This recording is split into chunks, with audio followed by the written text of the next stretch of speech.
We see the patient.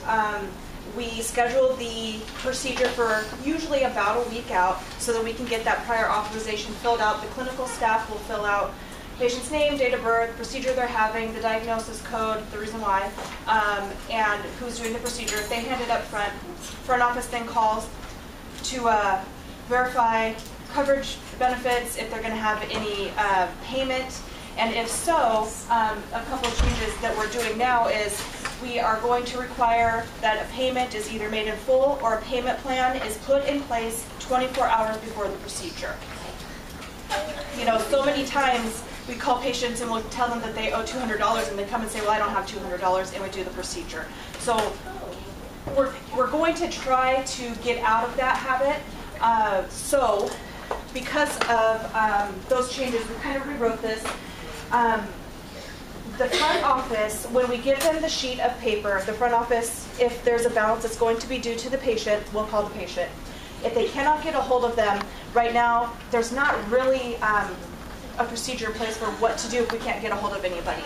Sometimes phone notes are made, sometimes a flag is put in, sometimes an alert note is put in. What we're going to do now is have the front office put an alert note in the PM, you know, called patient today regarding procedure PA, left message, no answer, whatever it is. So anytime that part is pulled up in Centricity, the front office can see that the patient has not been notified yet. So, you know, continue to call the patient. Hopefully we've got at least a week in between the time where we're finding out coverage and the procedure is scheduled.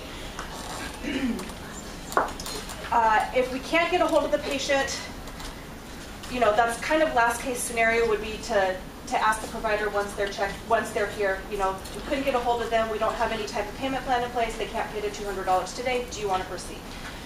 What we would like to see is the authorization gets filled out, we call the patient, front office can't get a hold of them, they put an alert note in, patient calls back, they give the patient the information, whatever their balance may be, they take the alert note out of the Centricity, so it's not confused with another procedure, say, you know, they have 3 different things going on.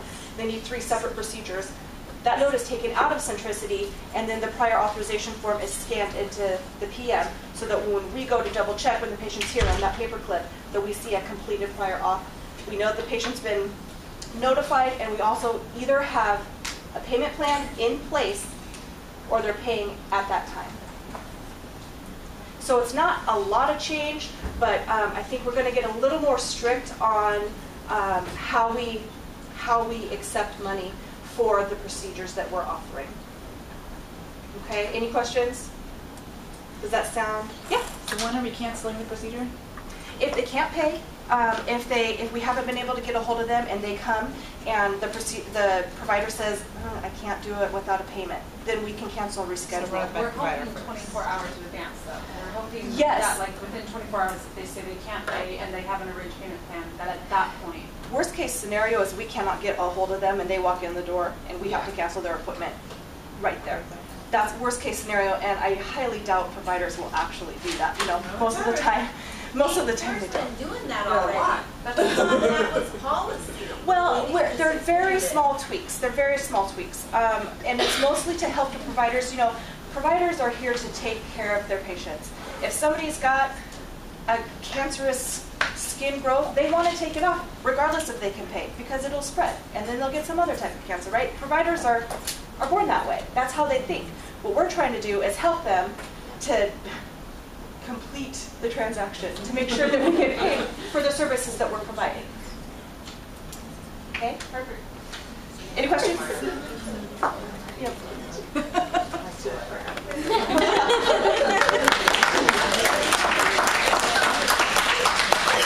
And did everybody get paid? So the last thing we have to do on our list, what's that?